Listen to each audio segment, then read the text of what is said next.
دوسرا کبیرہ گناہ جو ہے وہ ہے زکوٰۃ، ترک زکوٰۃ۔ پہلا تھا ترک نماز، دوسرا ہے ترک زکوٰۃ۔ اس کے حوالے سے بھی قرآن مجید میں بہت ساری وعیدات ہیں۔ یہ سورہ آل عمران آیت نمبر 80 میں، 180 آیت نمبر میں فرمایا وَلَا يَحْسَبَنَّ الَّذِينَ يَبْخَلُونَ بِمَا آتَاهُمُ اللَّهُ مِنْ فَضْلِهِ وَهُوَ خَيْرٌ لَهُمْ بَلْ هُوَ شَرٌّ لَهُمْ سَيُطَوَّقُونَ مَا بَخِلُوا بِهِ يَوْمَ الْقِيَامَةِ۔ اور وہ لوگ جو اللہ کے دیے ہوئے فضل یعنی مال سے بخل کرتے ہیں اور خرچ نہیں کرتے، یہ مقدمہ بیان کر کے فرمایا وہ ہرگز یہ خیال نہ کریں کہ یہ ان کے لیے بہتر ہے، ہرگز یہ خیال نہ کریں یہ ان کے لیے بہتر ہے، بلکہ یہ ان کے لیے برا ہے۔ وَهُوَ شَرٌّ لَهُمْ، یہ ان کے لیے برا ہے۔ ان قریب قیامت کے دن ان کو اس مال کا طوق ڈالا جائے گا جس سے وہ بخل کرتے تھے۔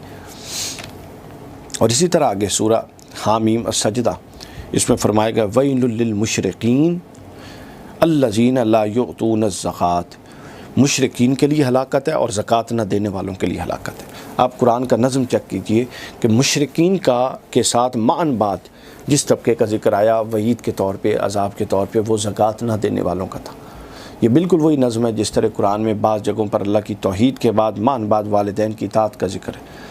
تو یہ جو نظم ہے قرآن کا، یہ اس حکم یا اس وعید کی شدت پر یا اس حکم کے مؤکد ہونے پر دلیل ہوتا ہے کہ یہ کتنی اہمیت رکھتا ہے۔